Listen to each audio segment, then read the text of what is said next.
बर' समाज आफादा हिन्दु खृष्टान रावखौबो नासयाजासे हारिनि थाखाय खामानि मावबाय थागोन। फेग्रा मुवा बाहायनाय आरो उन्दै उन्दै बैसोआव जुलि जानाय गासैबो बिथिंखौ नोजोर होनानै गोख्रोङै खामानि मावबाय थागोन।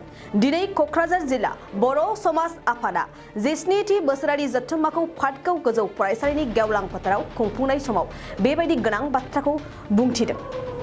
फुंनि समाव क'क्राझार जिल्ला बर' समाज आफादजों लोगोसे मोन 13 दखरा बर' समाज आफादाबो फिरफिलाखौ बिरहोनाय जायो। बेनि उनाव मुंख्लंफोरनो बिबार बावनाय जायो आरो बिबारखौ बावजेनो क'क्राझार जिल्ला बर' समाज आफादनि आफादगिरि नित्यरन्जन ब्रह्मआ। बिथाङा खौरांगिरिनि सिगाङाव रायजो राजाफोरनि गोबां जेंनानि सायाव गोनां बाथ्राफोरखौ फोरमायथिदों।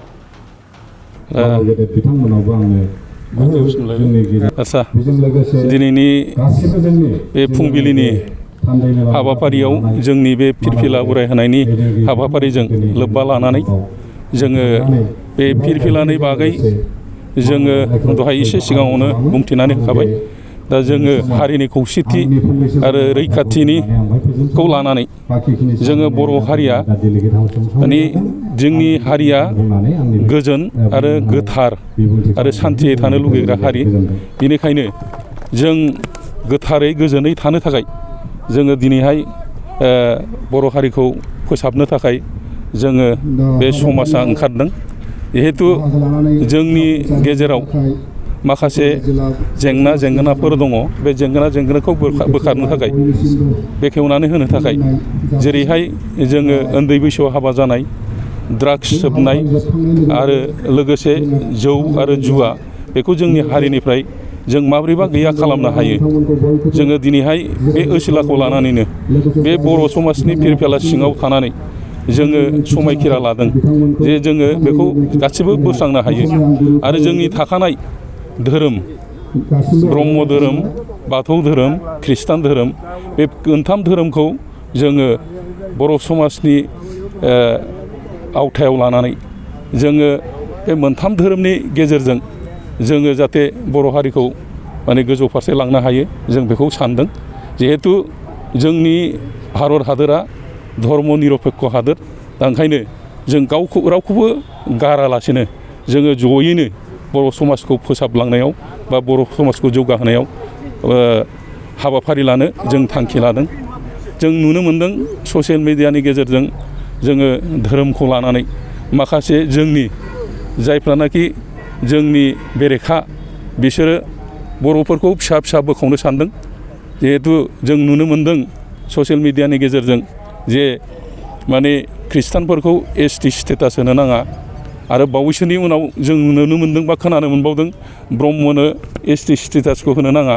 नाथाय जोङो बे बर' समाजा गासिबो धोरोमखौ लानानै बर'फोरनि जौगानाय आरो जोंनि थामोनथाखौ रैखा खालामनो थाखाय जोंनि जानाय लोंनाय, गाननाय जोमनाय, जोंनि हारिमु, खननाय मोसानाय बेखौ रैखाथि होनायजों लोगोसे जोंनि सोलोंथाइ बेखौ जौगाहोनो आरो जोंनि बे जेंनाफोरखौ जों सुस्रांनो थाखाय दिनैहाय जोङो बे फिरफिला बिरहोनायनि गेजेरजों जोङो समायखिरा लादों। जाहाथे जोङो बे हाबाखौ मोजाङै मोजां मावफुंलांनो जोङो माब्रैबा बेखौ रैखा खालामनो हायो। जिहेथु मोनसे न'खरनिफ्रायनो सासे लाइमोन फैयो। दा ओंखायनो जोङो सानदों न'खरखौ फोसाबग्रोनाय। बे न'खरा जुदि सुद्ध जायोबा बाथ्रायाव दङ नोंनि दानि देनांनि थाखाय दायनिगिरि रावबो नङानो। आंनि न'खराव आंनि गथ' गथाय दं। आंनि गथ' गथायखौ आं जेब्ला थिग खालामनो हागोन आंनि नुसुंसेनि न'खराबो बेखौ थिग खालामनो हागोन। आंनि नुसुंसेनि न'खरा जुदि थिग खालामोबा जोंनि बर' समाजा थिग जागोन आरो जोंनि बर' समाजा थिग जायोबा जोंनि उसुंसेनि हारि माहारिफ्रा थिग जागोन। दा बेखौ लानानैनो जोङो सानदों जे जोङो गारजेनफोरखौसो सिगांग्रो जों सांग्रांथि होनायनि बेबस्थाखौ जों लानो सानदों। आथिखालाव जे हाबा जाखानाय हिनजाव बेबो जों ससियेल मिडियायाव गोबांथार नुनो मोनदों। जिहेथु बियो बुंनो थाङोब्ला उन्दै बैसोआव हाबा जानायनिफ्रायनो बे बांसिन फैदों। जिहेथु जोङो नुबाय बे उन्दै समाव हाबा जानानै बिसिनि माखासे सोलिनायफ्रा माने उन्दै समाव हाबा जायोब्ला गोबां जेंना थायो। बिसोरनि न'खर सालायनाय बेबो बेले बेजे जायो आरो संसार जानायाव बेले बेजे जायो। बिनिखायनो सोरबा हिनजावा सानदों जे सोरजोंबा थांफाबा आंहा सुखि जागोन आरो सोरबा हौवाया सानदों बे हिनजावजों थानानै आंहा सुखि जानो हायाखै दा ओंखायनो बेफोरनि आन्दोआवबो दङ जोंनि उन्दै बैसोआव हाबा जानाय दा बेखौ जोङो होखारनो हायागौमानि जोंनि समाजनिफ्राय बे जाथाया सोलिबाय थागोन आरो सोलिफुबाय थागोन। दिनैनि सानसेनि हाबाफारियाव मा आयदाखौ लानानै नोंथांमोना खुंफुंनो नागिरदों? दिनैनि सानसेनि हाबाफारियाव जोङो बेफोर आयदाफोरखौ लानानैनो बर' हारिनि जौगानाय बर' हारिनि थामोनथाखौ रैखा खालामनाय आरो जों समाजखौ माबोरैहाय जों गोजौ थाखोआव लांनो हायो आरो बर' हारिखौ जों माबोरै गेरेमसा खालामनो हायो बेफोर गासिबो थांखि बिथांखिफोरखौ जोङो दिनैनि बे थान्दै मेलनि गेजेरजों सावरायनो सानदों।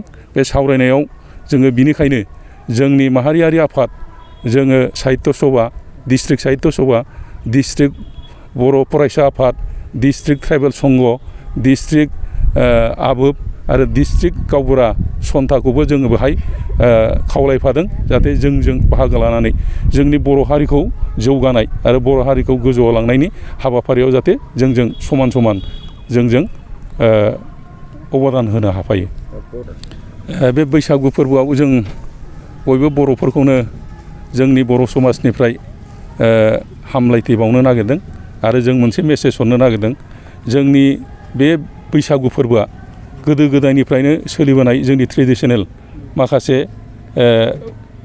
मोनसे फोरबो आरो बे फोरबोआव जोङो 7 दिनै बाहायनाय जायो आरो 7 दिनाव जोङो गिबि सानाव मोसौ बिहु जायखौनाखि जों मोसौ बैसागु होननानै बुङो संक्रान्ति समाव बे मोसौ बिहुनिफ्राय आरम्भ खालामनानै बिनि अखानायै इसोरखौ आराधना खालामनाय इसोरखौ खुलुमनाय आरो लोगोसेयैनो जोङो गावनिफ्राय देरसिन बिमा बिफाखौ खुलुमनाय बे हुदा आरो बिनि उनाव जोंहा माखासे दङ सैमा बिहु बैसागु मावजि बैसागु दाउ बैसागु दा बेबायदिनो जोङो 7 दिन बेखौ फालिनाय जायो। बे फालिनायाव जाहाथे जोङो फेग्रा मुवाखौ बाहायालाबानो जों जाहाथे जोंनि हारिमुनि खननाय मोसानायनि गेजेरजों दामनाय देनायनि गेजेरजों खाम जथा सिफुंनि गेजेरजों जोङो बे बैसागु फोरबोखौ मोजाङै मोजां खुंफुंलांनो हायो आं बेखौ बर' समाजनिफ्राय गुरैयै खावलायनायजों लोगोसे गाहाम हामलायथि जासिहरनाय जाबाय।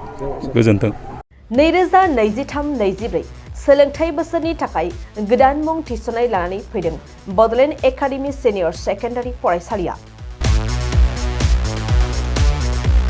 क'क्राझार जिल्लानि तिनिआलियाव थानाय बर' बिजोंनि बड'लेण्ड एकाडेमि सिनियर सेकेन्डारि फरायसालिया दायो केजिनिफ्राय 9 थाखोसिमनि गोदान मुं थिसननायखौ लागासिनो। बड'लेण्ड एकाडेमि सिनियर सेकेन्डारि फरायसालियाव गुनगोनां सोलोंथाइ होनायजों लोगोसेयैनो नोंथांमोना बे फरायसालियाव थानाय जानायनि हस्टेल खाबुखौ मोननो हागोन। बेजों लोगोसेयैनो बे फरायसालियाव एक्सट्रा टिउसन आरो इंलिश स्पिकिं कर्सखौबो फरायसाफोरनो होनाय जायो। गोसो गोनां फरायसाफोरा मुं थिसननायखौ बाङाय बेसेनावनो मोननो हागोन। बेनिखायनो बड'लेण्ड एकाडेमि सिनियर सेकेन्डारि फरायसालियाव फरायसा एबा नोंथांमोनहा मुं थिसननायनि बागै मिन्थिनोब्ला नैबे मबाइल नम्बर 9101488399 नङाब्ला थोंजों फरायसालियाव थांनानै खौरां लाहैनो हागोन।